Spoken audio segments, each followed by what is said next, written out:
the Cannabis Business Coach.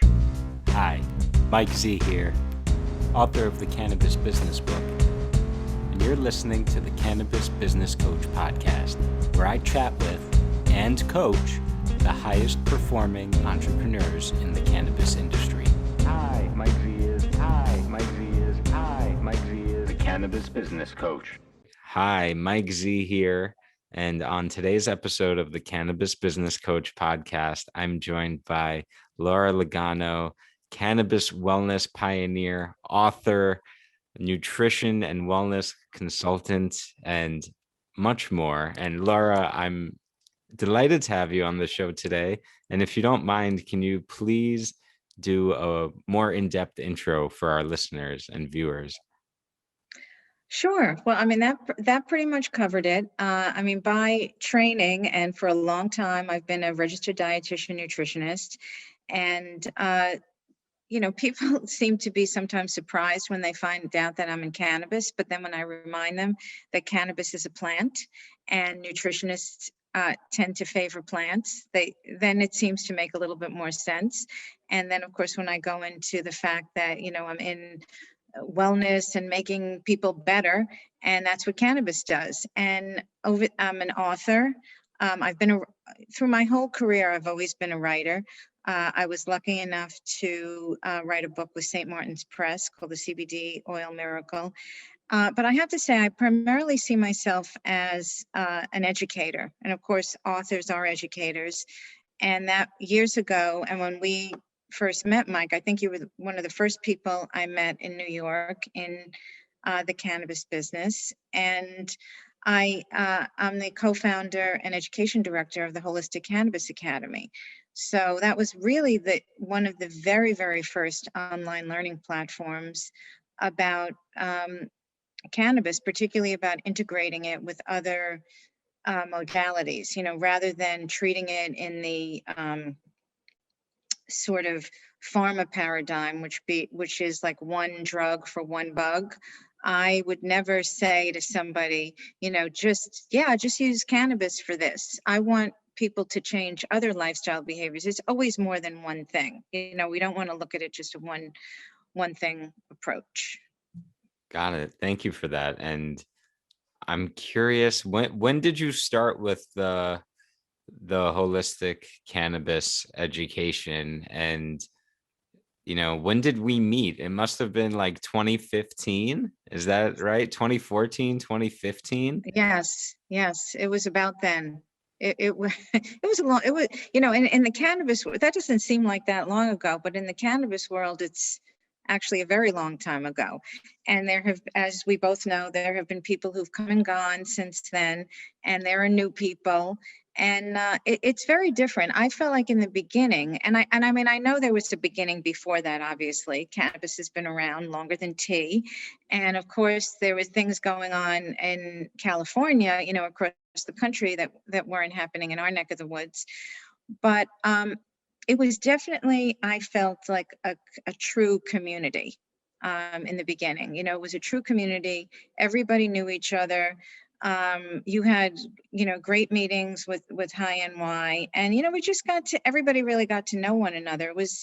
It was great. And, unfortunately, nobody's doing that now during the pandemic. So that sort of stinks, because it sort of goes against everything that cannabis is. And it's one of the talks that I give, is that cannabis in and of itself promotes community. It's just the way the plant works and the way the sharing of the plant works, and, in general. But the way I got into it was, I have a daughter who has a developmental delay. It's called, I don't know why a doctor didn't put his name on this. It's called interstitial duplication of chromosome 15. Nobody's going to remember that. So it is on chromosome 15. And she had seizures when she was young. And I know people assume that I used cannabis, because that's probably one of the most well-known medical reasons for using cannabis. But it wasn't cannabis, because this was years ago when she was a baby. And no, it was food. It was actually food and nutrition. one of the most well-known ways, and this is usually in a clinical capacity, is using a ketogenic, very high-fat diet. But I didn't do it in a clinical setting. I did it at home. And I was able to, completely ameliorate her seizures. But, there were other challenges over the years, and I used many, many different things, not just nutrition and food, but numerous modalities. And that's how I got to cannabis, was, looking to see, what else might benefit her.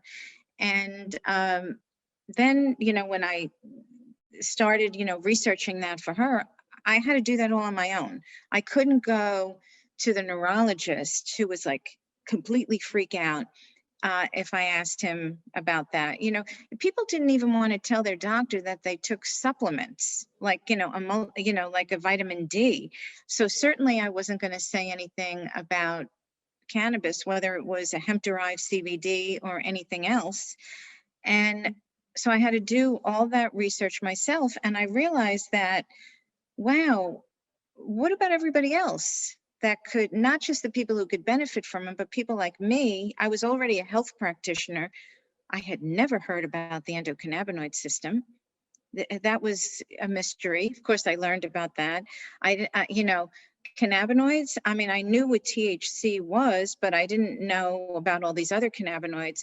I did know about terpenes because, of course, as a nutritionist, you know what terpenes are because they're in plants, and there's something that, give plants their aromatics and essential oils. But there was so much to know, and I realized this would be a good opportunity to teach other people.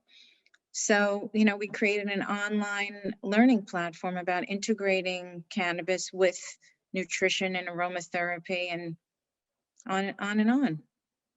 Yeah, wow. So it's a very familiar story in many ways, because I find that so many people have that experience where, whether a loved one is sick or they're sick, or something happens where they start researching or looking for answers, and then they discover all this information about cannabis and look around and say, hey, did you guys know this? Did anyone know this? And, that's, I heard you took that learning and decided to build an online education platform. And, in my personal experience many years ago when High and Y formed, when I learned all this stuff, it was like, wow, people need to know this. And I started that offline in real life learning platform of getting people together, talking about it, and hearing from those in the know. And unfortunately, as you said, in the pandemic time, there's not as much of that happening these days. But I certainly appreciate that once you found out some of that information, you were inspired to share it because you understood how powerful it was and how many people it could benefit.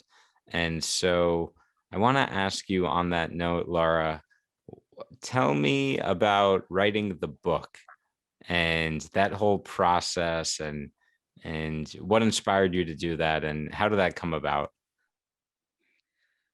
Well, it came about because an editor, a person who works for St. Martin's Press, a smaller imprint called Castle Point, came to me and asked me if I would be interested. And they had an outline, and they asked me if I would write the book. And I did have to write it in a very short period of time. It was like 3 months. And so what was the experience like? It was very, very stressful. Is what it was is what it was like. And it was stressful because I had a whole lot of things going on in my life at the time. I was splitting up with my business partner. My daughter, Isabella, the one who I mentioned, who has the developmental delay, was aging out of the educational system. And with anybody who's listening who knows about that, knows that's like falling off a cliff, because then I had to figure out, well, what is she going to do? Where is she going to work? It's not like having a neurotypical kid who then graduates and you hope and pray that they're going to launch, but that they can do those things on their own. So there's a lot that has to go into that. And then my other daughter was helping out with Isabella. So that it was just all around. It was very stressful, but it got done. And the book, it's gotten great reviews. I mean, it is, and it's interesting because one of the things that happened, and I know you'll appreciate this, Mike, it's a book about CBD. And originally, because of course that's what they wanted, that CBD, if you remember the book, that was 2018. That is when it just exploded. Interestingly enough, prior to that, a lot of the, and I'm not going to name names, but a lot of well-known people in the cannabis world, and I'm talking about this was more in the medical side, would say that there was a difference between CBD derived from hemp and CBD derived from marijuana. And just for the sake of your listeners, and this is just what the U.S. Farm Bill came up with, you know as well as I do. Over 0.3% THC is marijuana, and under 0.3% THC is hemp. But at the end of the day, they come from the same plant. So this, of course, to me as a nutritionist made no sense. The CBD is the same coming from those two plants. What's going to be different are clearly the other cannabinoids, because in marijuana you're going to have THC. And when it always makes me giggle a little when they say above 0.3% THC. Good luck finding marijuana that has as low as 5% THC. That just doesn't exist anymore. This isn't the 70s. Most of them that you'd find, even with a really high CBD content, and even in a medical marijuana dispensary, I'd say they're upwards of at least 20%. So the rate is much, much higher. And I know there's some things going on now about maybe increasing that 0.3% in certain cases to 1%. So that would be interesting. But in the book, they clearly had in the outline that they were throwing the baby out with the bathwater, really demonizing THC. And I said, no, I can't do that. I said, that's not the way to do this. We can talk about CBD as one of the cannabinoids, but in the whole book, I am going to be talking about the endocannabinoid system and other cannabinoids, specifically THC, because there are many health conditions where hemp-derived CBD alone is not going to do the trick. And I need to point that out. And there are also going to be cases where CBD isn't going to work at all, and maybe even medical marijuana isn't going to work. So, we have to be really mindful about that. I think there's a tendency for all of us, and I mean, the name of the book is the CBD Oil Miracle. I did not name it, the publisher named it, but that's clearly what people buy. They want to know, because aren't we always looking for a miracle? I mean, look at what's going on now. We want a vaccine, right, to be a miracle. And to really, nobody thought it was going to go this long. So that's what people look for. But at the same token, I have to say that cannabis is very applicable in so many health conditions. And I think once people understand the endocannabinoid system, what that is, and how it works, and how it overlays with every other system in the body, and you have to get hit over the head with that many times before you really can grasp it, because at first it sounds like what's that? What do you when I tell my colleagues in nutrition and other dietitians, the endocannabinoid system is what regulates eating behavior. That is a pretty big deal. And they can relate to that when they think about, the munchies. I said, but that's not the only way it doesn't just make people hungry, but you can see that people who have eating disorders like hyperphagia, which is severe overeating, which, by the way, my daughter has, it's regulated by the endocannabinoid system. That's how we had, a drug for Prader-Willi, which is also on chromosome 15. And one of the hallmarks of Prader-Willi is hyperphagia or overeating.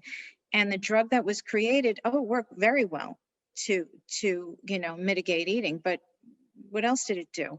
It triggered suicidality and suicidal ideation because it's also affecting our pleasure system and our serotonin. So it made people depressed. So this is where, again, you can't throw the baby out with the bathwater. Yeah, wow. And I'm going to say a word about miracles because I think, someone is ringing my doorbell. Isn't that lovely timing? Yeah. A word about miracles because I really think cannabis is a miracle plant in a lot of ways because of the variety of applications it has, not just as, a healing agent or from a functional nutrition standpoint, but also all the industrial uses of hemp and just the versatility of this natural resource is nothing short of miraculous to me. And I want to ask you, Laura, what are some common misconceptions about using cannabis for wellness and using cannabis to support good health that you want to either debunk or disagree with or just provide some better education for people? I'm going to say my number one pet peeve is when people refer to CBD as non-psychoactive. That really irritates me. So the reason why CBD works with things like anxiety, and that's probably the primary reason why CBD is used, especially now during COVID. First we had people who had, anxiety, social anxiety because they didn't want to be with people, but now we have anxiety because we're not with people. So, I think the social anxiety people might be doing okay now. This is, this is good for them, but for the rest of us, it's not good. So the reason why CBD works is because it's the same thing that I just mentioned earlier about with how using this particular drug tamped down that system, that pleasure system. And now we know that because it is psychoactive, and I don't know when, Mike, I don't know if you have any insight into this, when the word psychoactive became a bad word, because the funny thing is, everybody knows that caffeine is psychoactive. Everyone. Kids know that caffeine is psychoactive. And speaking of kids, think about what kids do. They love to spin around, right? I'm talking about spinning in circles until they fall down, or going on a swing. Even a girlfriend of mine sent me a picture of her grandson, and he was doing some crazy things sitting in his high chair. I don't think he could even walk at the time or stand, just spinning his head around. And I said, God, what the hell is he doing? And she said, I think he gets a rush from it. But so throughout history, people have sought ways to bring to psychoactivity in their lives. And I'm not talking about Snoop Dogg checking out psychoactivity. Let me just say I like Snoop Dogg, but I'm not talking about that level of psychoactivity. I'm just talking about a mild psychoactivity. And this is a question I often say to people when they talk about what does it mean to be high, and is that a bad thing?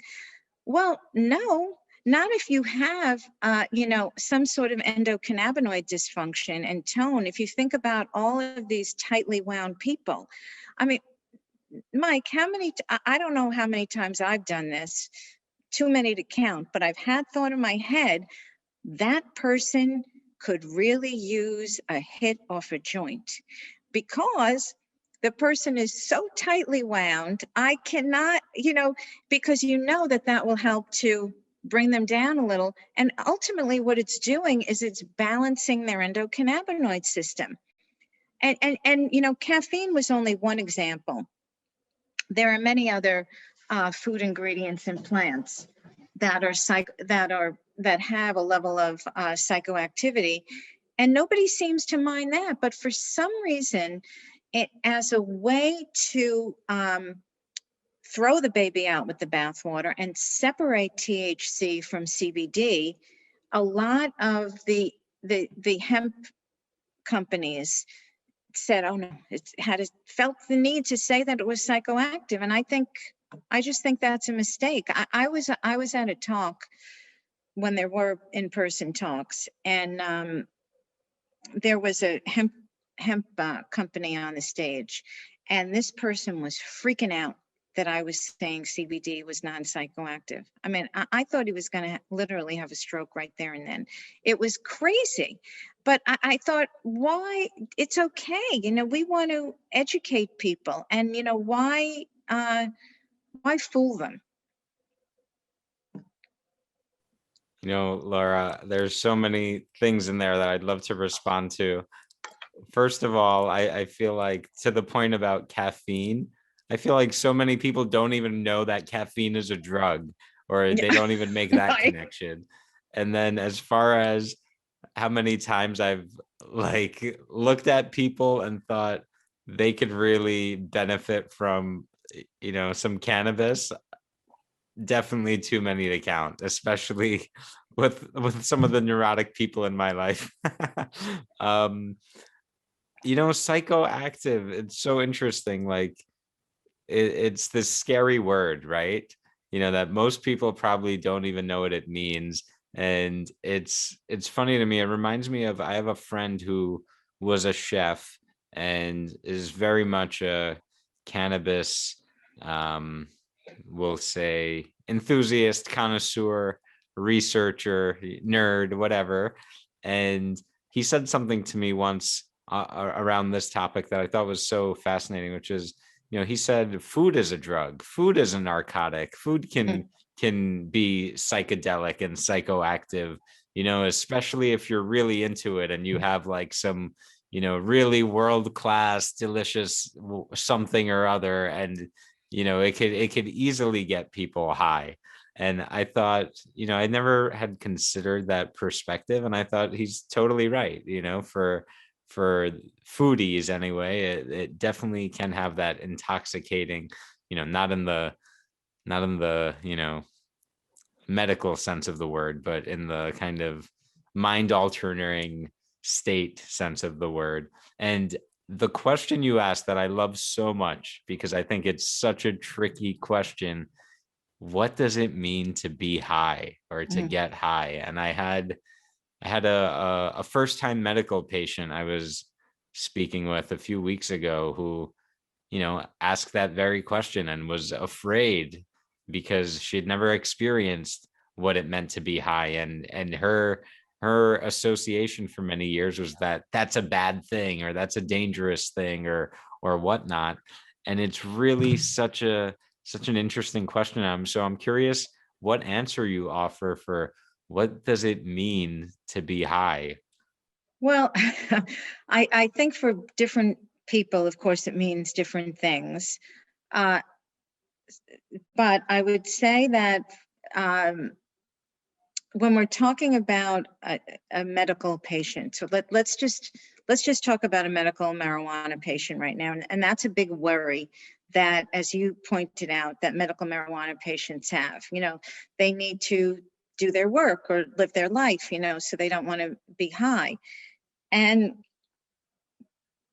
if they generally, depending on what their health condition is, most of the time for medical marijuana patients, they really should be microdosing. So using small amounts of cannabis throughout the day. And, you know, microdosing, again, is different for everyone. I mean, and just to give you an example, I had to answer a question on a listserv the other day. And this is a nutrition listserv, but questions come up about cannabis, and I usually try to answer them. And this was about, they were talking about a specific product, and I was familiar with the product. and it was an edible product. And this edible is 10 milligrams of THC. Now, 10 milligrams of THC, you would never, ever in a million years give that to somebody who had never used cannabis before. But I would also like to underscore that also may be way too much. Even half of that, even a quarter of that may be too much for somebody who is accustomed to cannabis. People's endocannabinoid system and their tolerance levels are different. And let me tell you, and the easy example is caffeine. We're just going to keep talking about caffeine. We have, and it's the same with cannabis and with different cannabinoids. We all have a different genetic propensity and for certain chemicals. So I'm just going to call caffeine and THC chemicals. And that has to do with our detoxification system in our bodies, which, you know, and there are enzymes involved. And generally, it's genetics, it's gender, it's body weight, it's age, all these things play in. So for caffeine, for those people who can have, you know, a triple espresso at 11:55 and be asleep at midnight, they are fast caffeine metabolizers. They're getting rid of that caffeine quickly. And I would bet most people who have had coffee, they know. People know, they don't need to get the genetic test. They know whether they're a fast or slow caffeine metabolizer. And like many genetic predispositions, it's often related to your genetics, which are often related to your origin, your ancestry. I am perhaps the only Italian who is a slow caffeine metabolizer. So nope, everybody else is fast. But caffeine for me is, I'd have to just have it early in the day unless I want to stay up, later. But it's the same with, with all the cannabinoids, not just THC. So you have to look at that level and think then, if the person, what does it mean to be high? If you're taking your sweet spot, okay, there's a sweet spot amount, milligram amount of THC or CBD or whatever your goal cannabinoid is, that is going to satisfy your endocannabinoid tone. It's going to satisfy that. And here's the thing, Mike, and this is the thing that people don't want to hear. I cannot tell you what that number is. I can guess empirically because of my experience and of working with people and what you're telling me about yourself and your lifestyle and other things you respond to. But ultimately, this is trial and error. This is trial and error. And the same thing with even the mode of administration. For people who want to be going, all day with a certain effect, they may have to use an edible or an oil rather than inhalation. But if you want an immediate effect, then inhalation is the way to go. So, there's there are a lot of things to know, and it is very much trial and error. And I think what happens to some people who are freaked out, they may have gotten high once in high school, and it was a very bad experience, and so they don't want to do it again. And what I have to say to that is, well, that's cool. That's okay. But if you have a health condition and this is the right medicine for you, then maybe we need to look at what else you can try now under a more supervised condition, and with product from a medical marijuana dispensary rather than the guy on the corner. Right. I got high in high school once. I liked it though. Laura, I want to ask you a question about edibles, because here's one thing that I find is tricky and kind of difficult to explain to people, is that let's say, even if you know your sweet spot, even if you know that, hey, 7.5 milligrams is really the ideal situation for me, for example. If you're eating that, or if you're consuming via edible or tincture, you could have that same dosage, even that same product. But if you have it before eating or after eating, or depending on what you've been eating, it might have a different absorption or impact on you. Can you speak to that a little?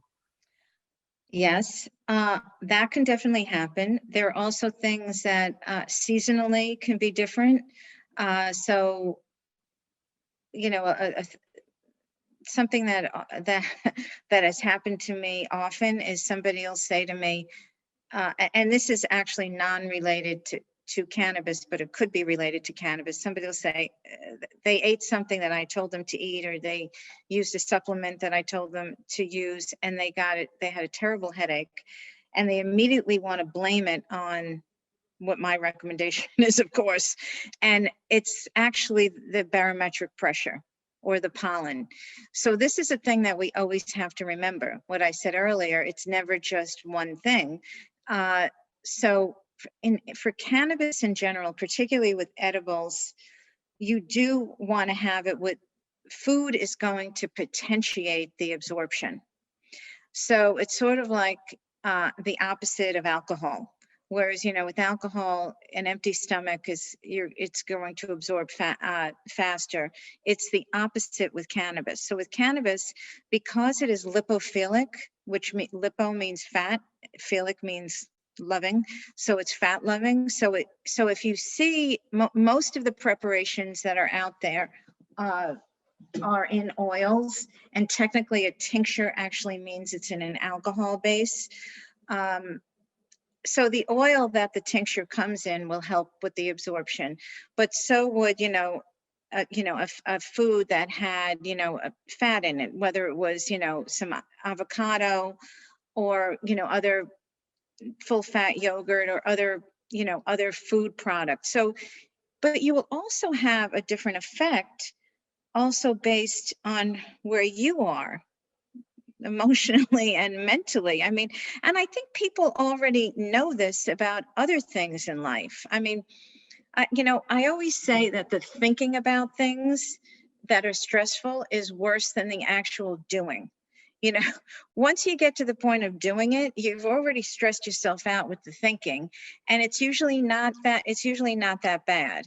So that process is going to affect you. Like if somebody comes to me and says, I don't think you can help me, I do not try to convince that person. I say, you're right. I can't help you.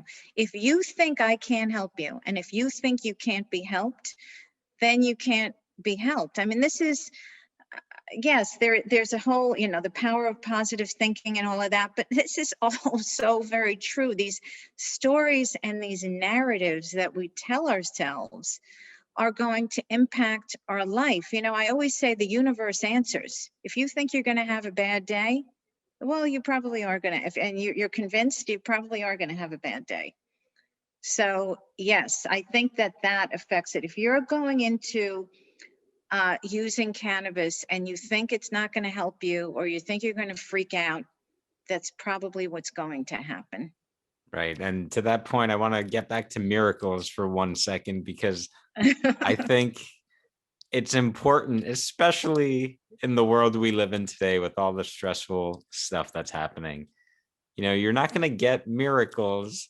I mean, you can get miracles, even if you don't expect them, but it's better. And I invite everyone here, ask for the miracles, welcome the miracles, imagine them happening to you, and you might be surprised with how the universe answers those calls. Laura, I wanna shift gears into some coaching, if you're willing. And before we do, I just want to give you a chance. Is there anything that perhaps we didn't cover that you really would love to mention or discuss before we shift gears?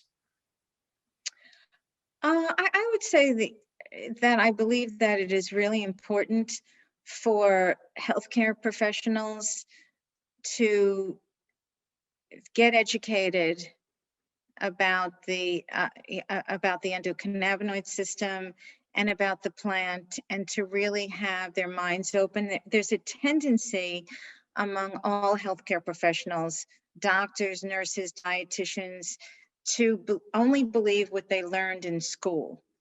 And since, of course, very few of us learned about the endocannabinoid system or cannabis, then that can't be true. Now, I do have to say that many are a little bit frightened because they pay a lot of money for liability insurance. And sadly, cannabis is still federally illegal. So if they work in a federally funded institution, there's a lot of valid trepidation there. But I think to learn about it is only to love the plant. And really, you'll have so many aha moments. Like I had the aha moments I had were so ridiculous. So many things made sense, not only about my daughter, but my health, other people's health, for patients. It just made a lot of sense. So I think get educated. Go to holisticcanna.com and use the code. Mike, what code should we use for your broadcast? Hi, Mike Z. That's what I was going to say. Just hi, Mike Z, or Mike Z? Oh, you could do Mike Z. Mike Z is fine. Yeah, let's put in Mike Z for a special discount at Yay. holisticcanna.com. Oh, thank you. Wonderful. I have another question, actually. I just remembered before we shift gears, which is about bioavailability. And, if someone is taking edibles or tincture, or even if they're consuming, actually, I'm not sure if it would make a difference, but I'll pose it to you. If someone is inhaling, if there's any way to improve bioavailability. I know with ingestion, with food, there are some ways potentially, or some other ingredients that you can use to either make it more bioavailable, or if you've had too much, to kind of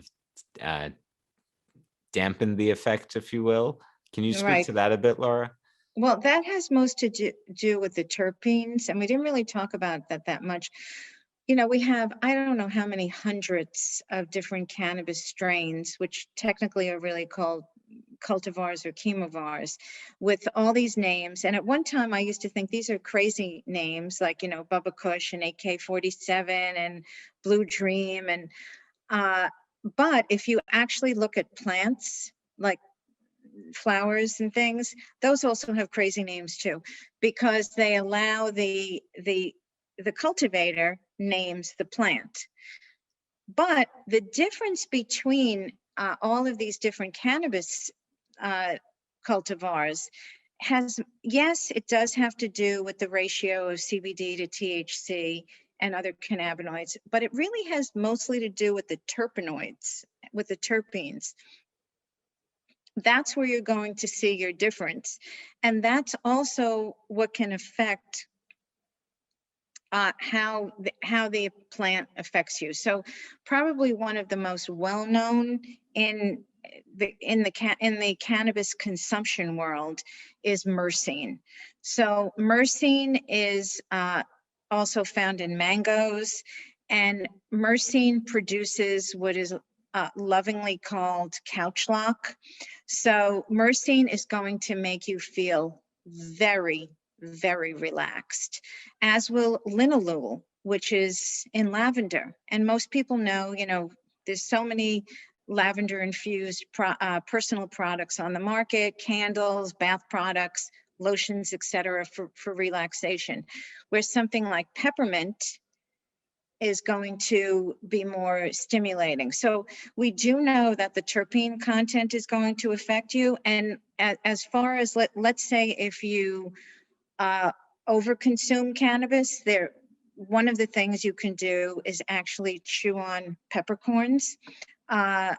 not that, peppercorns contain beta caryophyllene, which tends to then mitigate the effect of THC. But, the thing to do if you ever overconsume, you don't need to go to the emergency room. You're not going to die. And the reason why you're not going to die is because we have very few endocannabinoid receptors in our brainstem where our vegetative functions are for breathing and heart rate. So you have to make sure you're with a friend, drink a lot of water, because the solution to pollution is dilution. So you want to drink a lot of water, lay down, just chew on some peppercorn and stay cool. Easier said than done for some folks, but great advice nonetheless. Laura, let's shift gears to the coaching, and I will ask you, what is your biggest business buzzkill or roadblock right now? I would say, as I mentioned, I see myself as a communicator and as an educator. That's what I did and still do in nutrition, and that's certainly what I do in cannabis. And it's always in regard to health and wellness. Yes, if you asked me a couple of questions about about extraction and growing, and I know a little bit about all those things related to cannabis, but I'm not an expert. I am an expert in the medical applications of cannabis. And with anything now, pretty much in the world, any questions people have, where do people go? They go to Google.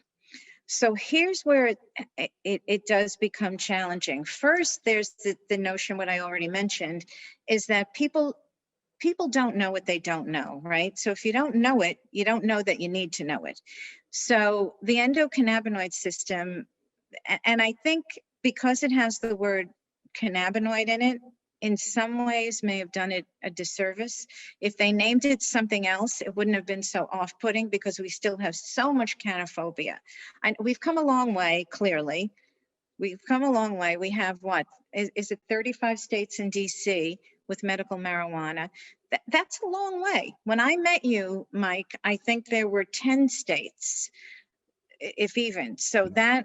Not even. I don't even think there were. I think we had just gotten to like 4, or for you talking medical? I'm talking medical. Oh, I think medical. we had 10 medical. There was Sorry, virtually right. nothing. There was virtually nothing for adult use. Yeah. And I was like, Colorado and California, it's always on the West Coast, of course. But I think that, so there's that aspect of people like not knowing they need to be educated about something. But then there's the other aspect that people just want to get their education for free online. And as my mother always said, you get what you pay for. So, that is, I think that's always the risk when you're providing, in particular, any sort of health or medical education. I mean, even with nutrition, people can do a lot of research on their own online. Now, whether or not they're applying things correctly is another thing. But, over the years, I no longer have what I would call the low-lying fruit of nutrition for people who want to be well or have their family be well, because they figure they can get that, that information is plentiful on the internet. And of course, now with, cannabis, as we know, that is like the hottest topic. Food and cannabis, 2 things that I'm in, are the 2 things that people like to talk about. But they want it for free. They generally want this information for free. So I think that is the challenge of, how to not have your education program be a loss leader.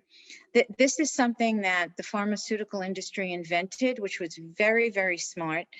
They created, and this has been going on for quite a long time. If they have a new drug or a device or whatever that comes out, the education that they provide is free.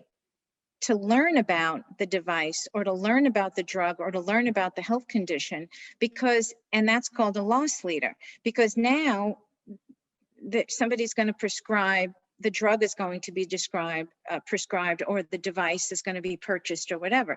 Now, in my case, at this point, I do not have a product.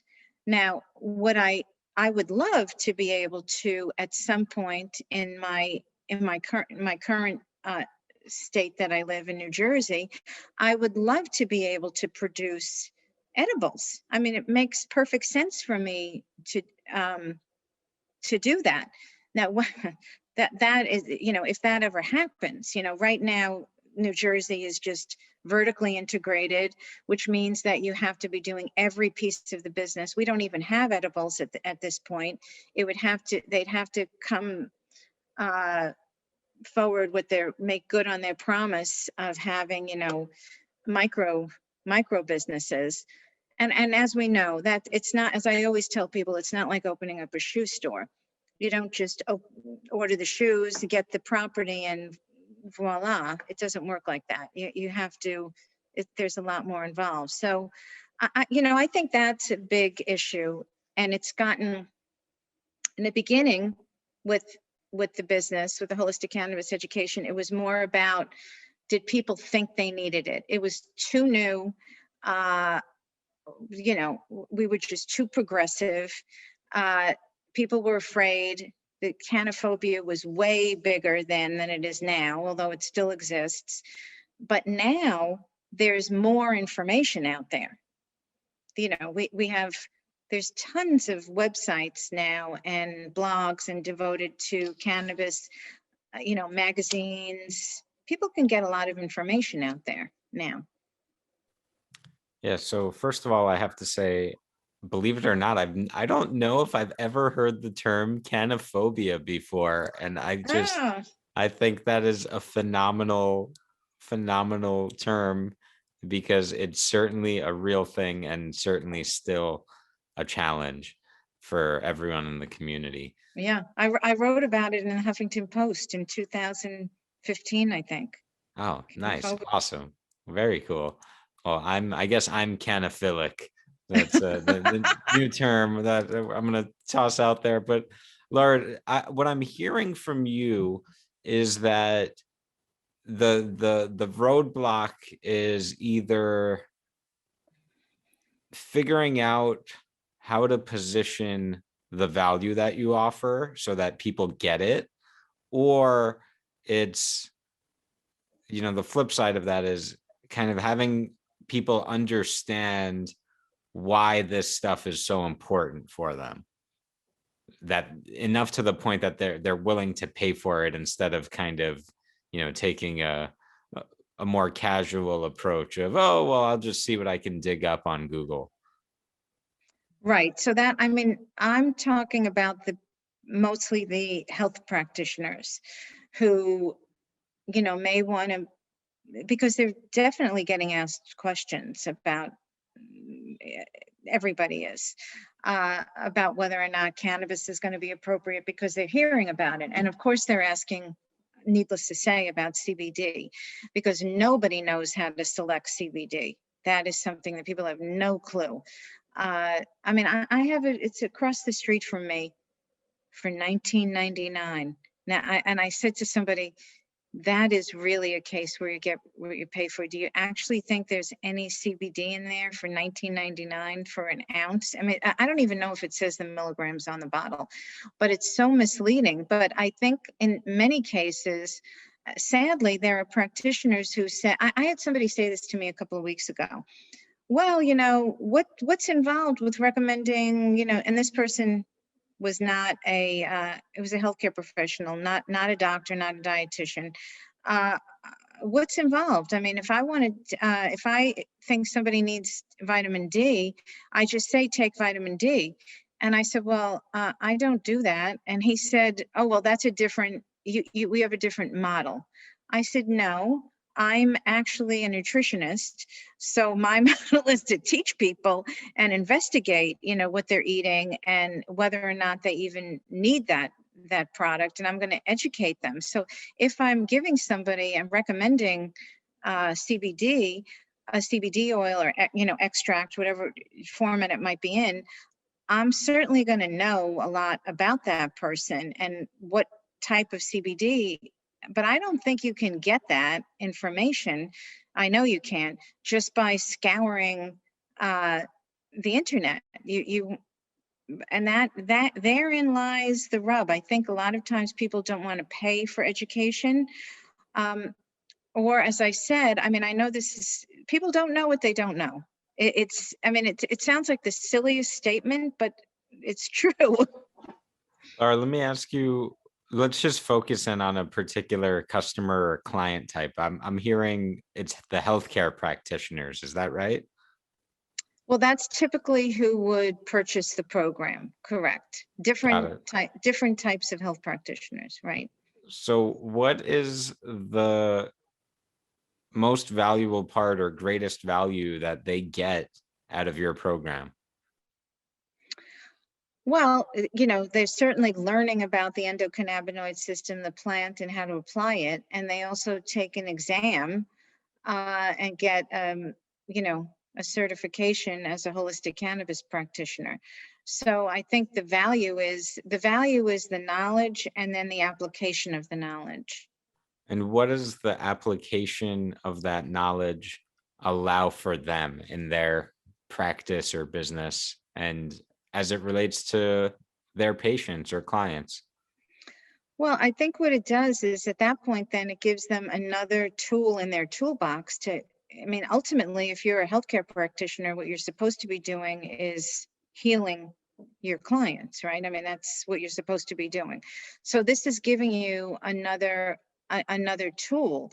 And I think in a lot of cases, if you're not using this tool, you're actually doing harm to your patient, because that may be the best tool that your patient needs. And what it should be doing for the practitioner is also even helping, even though this is a no-no to talk about this, is helping them increase their bottom line, because now they might be getting in consults from people who they wouldn't have heard from before.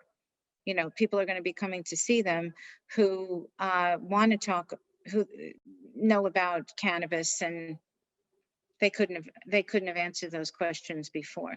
And of course, if they wanted to, they could also then open up, a wholesale account to sell. The only thing they can really sell would be hemp-derived CBD. Got it. So I'm hearing that it's a way for healthcare practitioners to take better care of their patients, to avoid doing harm, and potentially to increase their bottom line, because they'll be able to offer consultation on a new interest area that, as far as I can tell, and as far as you've probably experienced, there's only more and more and more interest in. So, Right. I mean, that sounds pretty valuable. I feel like, I guess what comes to mind for me as a salesperson is, just being able to demonstrate the clear ROI of like, hey, I know you don't want to get, nobody wants to pay for school kind of thing, but this investment of however much is going to result in, this, that, and this within X time. I think that's critical, because if it's like, hey, this thing pays for itself in half a year, or much sooner, then it goes from like, this annoying expense for education. And in my experience, I shouldn't say this, but a lot of healthcare practitioners are, they think they already know it all. And Correct. so education, I think, already is like kind of a little bit of like a thing for them. But I think if you can get them to see it as, here's an investment that is going to pay for itself and many times over and will do so fairly quickly, I think then it's a more interesting or compelling packaging for them. At least those are my 2 cents. I don't know. What do you think? What do you make of that? Yeah, I think that is definitely the case for certain practitioners. They definitely want to know if they're going to make their money back. But then I think in general, doctors in particular, and I'm not saying that the program itself wasn't originally created for doctors. It was really created for nutritionists and aromatherapists and other practitioners, because we're the ones who do the education.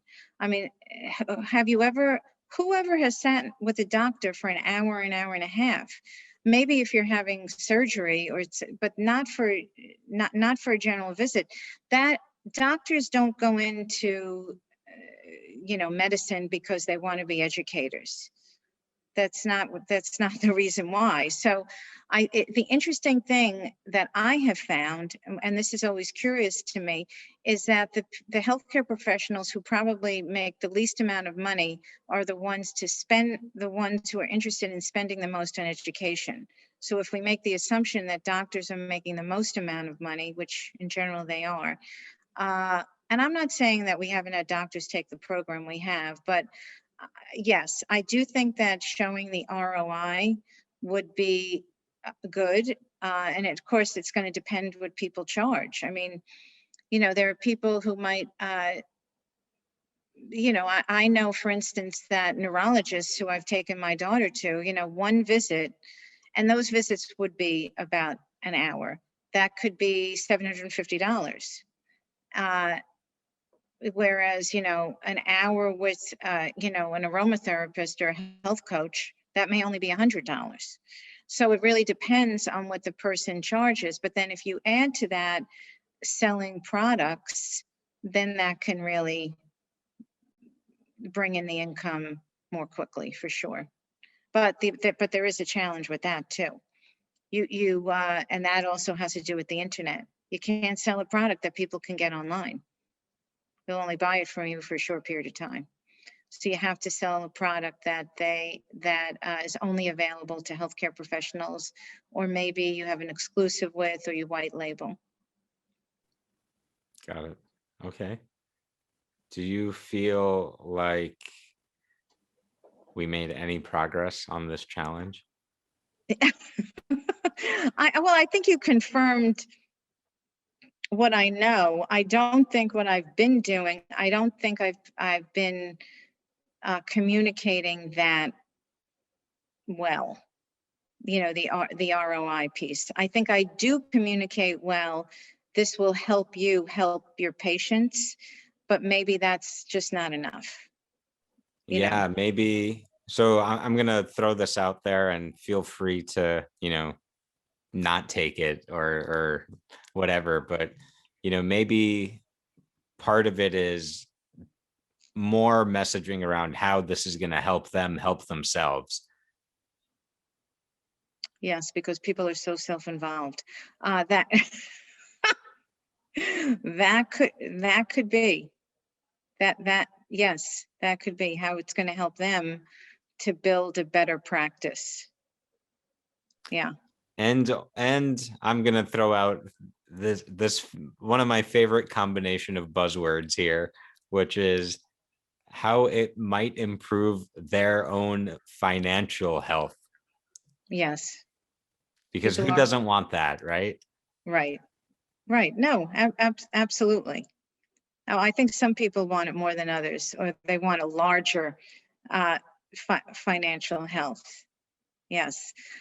Yeah, that's a good buzzword to use for sure. So I got financial health and you got cannaphobia. That sounds like a great deal to me. Yeah. Although it's funny just to say that. It's like, I don't have a cannaphobia. No way. But so, I know what you mean. Yeah. So Micah, I want to ask you another question. And I don't know if this is a coaching question or something whatever, your own experience with cannabis. So we talked a bunch about edibles, and obviously edibles are something that are very interesting to me, clearly as a nutritionist. And for a lot of people, particularly people of certain generation or not, edibles are the way to go, because people don't want to be inhaling, whether it's, old school smoking a joint or a pipe, or even, a vaporizer. But of course, I mean, we don't know what the effects of the oils are on our lung. We really don't. And I know that they can be very convenient for people who are microdosing throughout the day. So I'm not against it, but I think there are things we still don't know. So edibles are really, and I think we're going to see a lot. I think we're going to see a lot in edibles, and I think what we're going to see a lot of in too are beverages. And beverages are very tricky because beverages generally aren't oily, and cannabinoids, while they're lipophilic, they don't like water. They don't like water. So, they're hydrophobic. So that's a problem. So my thought with edibles would always be, I would not be making an artificially sugar-laden gummy, even though I know, I just read something recently. I mean, gummies are just, breaking the bank. I mean, gummies are what people buy. And I think gummies are what people buy because that is what they've seen. Now, they've also seen pot brownies in college. But interestingly enough, I don't think that there are a lot of companies that have those, probably because the product would be so tiny. A gummy is tiny, and nobody wants a tiny brownie, right? So that's my analysis of that. Whether it's accurate, I don't know. But a gummy wouldn't be what I would be doing. I would be doing some other product that was way more nutrition forward. And I really wonder, I don't want to get into a business where I decide to make the most fabulous product, but nobody wants to buy it. And do you think that there is a market? Now I'm going to here where we are on the East Coast in New York and New Jersey for a nutrition forward edible. So I'm not thinking, okay, I'm not saying it would be a kale chip. Remember when kale chips were big? But yes. Love kale chips. Think less gummy, more kale chip, but maybe somewhere in between. Yeah, so you're asking for my opinion if I think that there's demand for that? Right, and coaching regarding that, whether that is something to explore and how to explore it, like focus groups or, things like that. Yeah, so I can tell you, I believe with 100 billion zillion % certainty that there's a lot of demand for that, or a lot of potential for that. And I'm, of course, speaking from, as we all tend to do, from my personal bias, because I, as someone who tries to be health conscious and tries to eat well and healthy,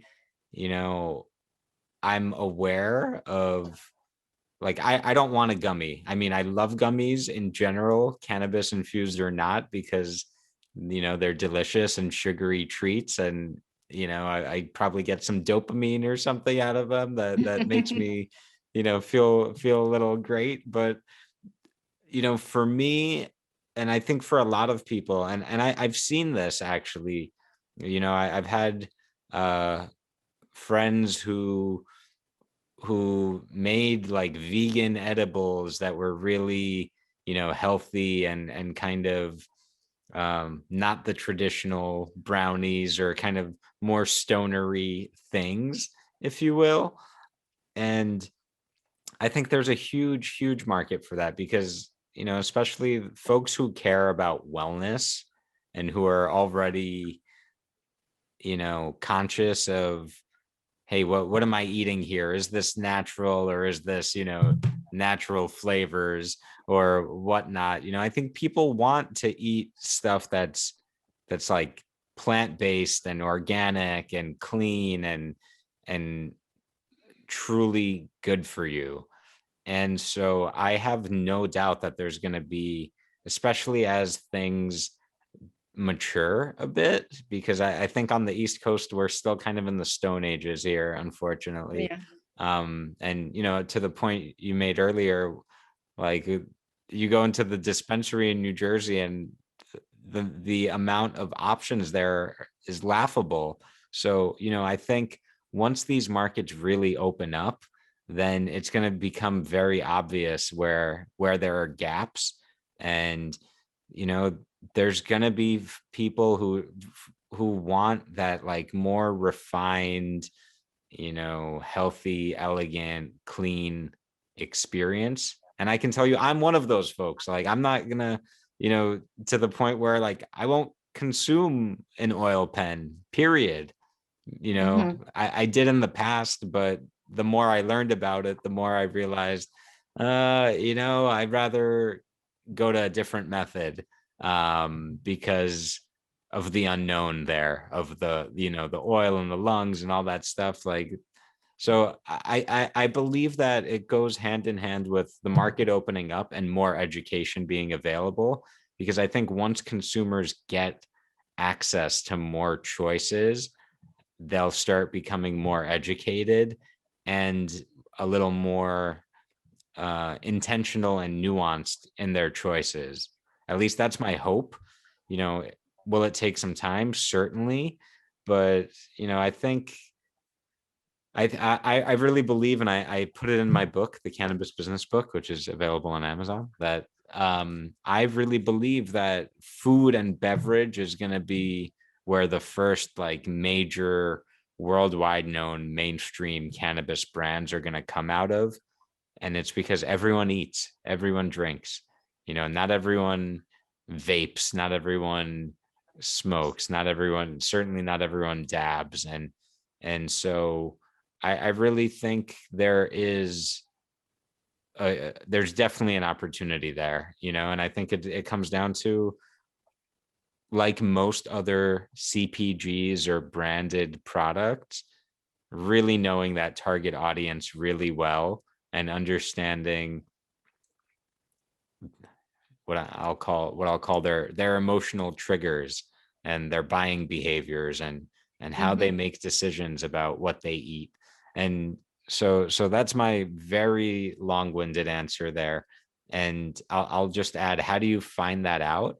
Honestly, I would start with, well, what would I want if it were me? If I was a really in the know, health conscious person, what kind of cannabis edible would I want, to microdose, or what would easily fit into my wellness regimen that I can see others adopting. And I can give you an example of one thing that I've seen before, which is, it's a little tricky from a production standpoint, transportation standpoint, but everyone loves chocolate, right? I've seen these like great little tiny chocolate nibs or bites or whatever that are microdosed. And I think that's a cool thing that, can be fair trade, organic, etc.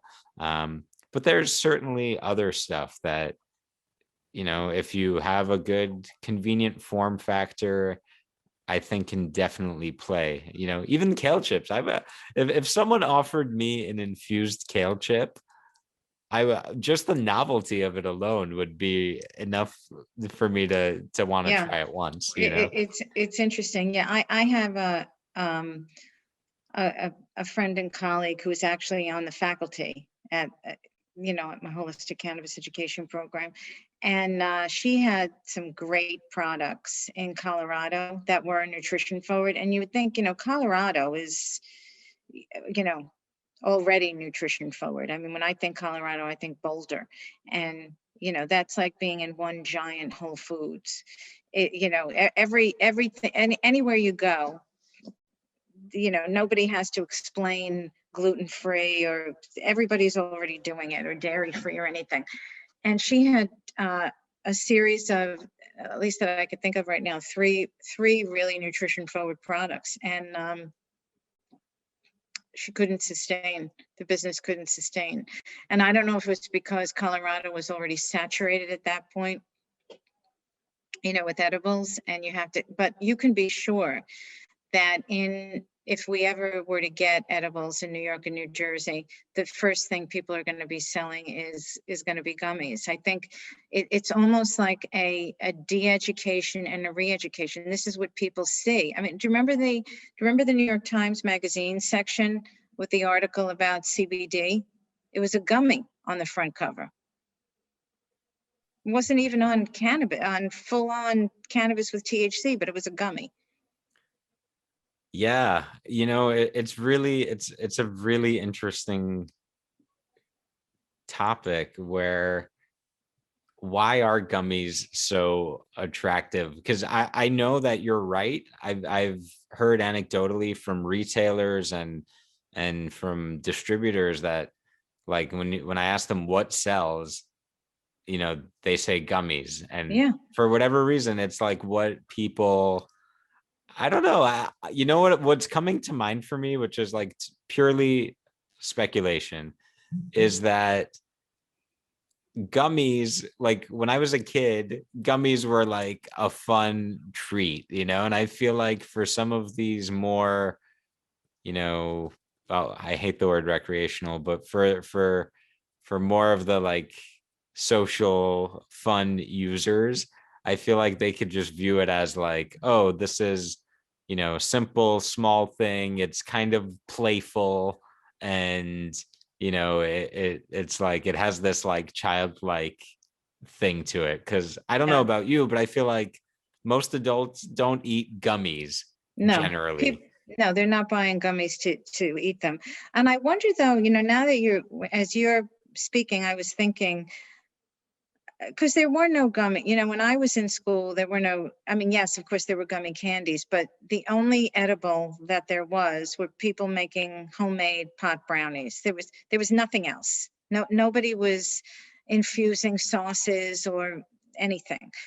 But then I remember there were gummy vitamins, and what was big also were gummies with fish oil.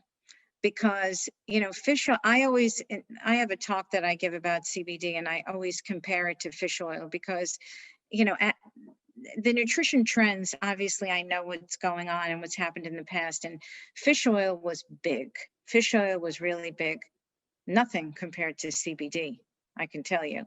But fish oil was so big, and so they were creating different formats of fish oil, because just to take fish oil alone by mouth is fairly heinous.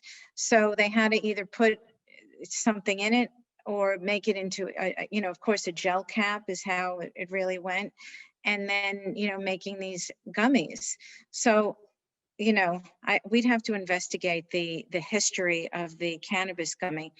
But I wonder if that was somebody who was involved in the supplement industry that had to do with those kind of gummies.